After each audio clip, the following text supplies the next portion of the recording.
आता मात्र तुम्हाला जबाबदारीनंच वागावं लागणार.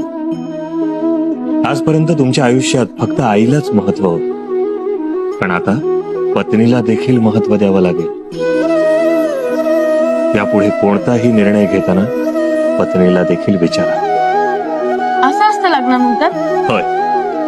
एक नेहमी लक्षात ठेवा बाळराज, हृदयात दया उत्पन्न झाल्याशिवाय पुरुषाचा विकास झाला असं म्हणताच येत नाही. आणि ही दया जेव्हा हृदयात उत्पन्न होते तेव्हा पुरुषात स्त्री दाक्षिण्य निर्माण होते आणि स्त्रीच्या हृदयामध्ये धैर्य निर्माण होते. लग्नानंतर पुरुष कोमलता शिकतो आणि स्त्री धीटपणा येतो. खरंच हो.